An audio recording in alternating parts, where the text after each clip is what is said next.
Voici un petit exercice autour des éléments et des isotopes avec un exemple. On vous propose de raisonner sur le soufre 32. Première chose, on vous demande quel est le symbole de cet isotope. Eh bien, le symbole du soufre, si on va dans le tableau périodique, n'a qu'une lettre, c'est un S majuscule. Je vous rappelle que tous les éléments ont au maximum 2 lettres dans leur symbole, toujours une majuscule, et s'il y a une deuxième, une minuscule. Le soufre 32, on vous donne donc le nombre de masse qui s'inscrit en haut à gauche. On pourrait, si on le souhaitait, rajouter encore le numéro atomique Z, qui dans le tableau périodique est le numéro de la case et qui indique le nombre de protons. À ce moment-là, on l'indiquerait en bas à gauche. On nous demande ensuite combien de protons possèdent les atomes de cet élément. Je peux indiquer qu'il y a 16 protons et 16 électrons pour que mon atome soit neutre. On nous demande ensuite combien de neutrons possèdent les atomes de cet isotope. Eh bien, cet isotope pèse environ 32 U et la masse des protons, c'est 1 U par proton. Donc, comme on a 16 protons, il y a 16 U qui sont portés par des protons. En faisant la différence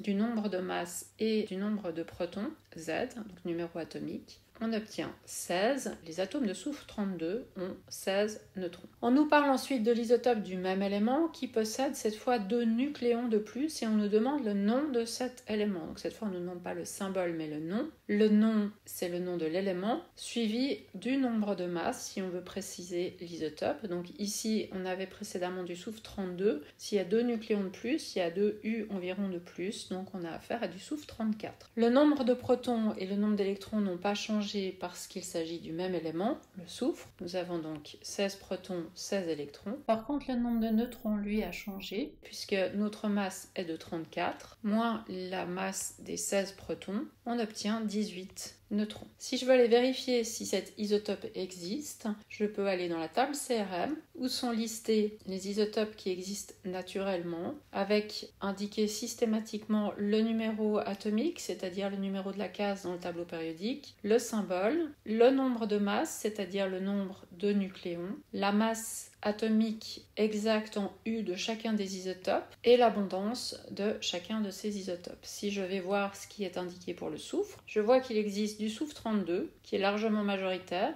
avec 95% et puis il existe effectivement du soufre 34, il y en a 4%, mais il existe aussi du soufre 33 et du soufre 36. Et j'ai pour chacun d'entre eux la masse exacte de ces isotopes qui se rapproche du nombre de masses mais qui n'est pas exactement le nombre de masses.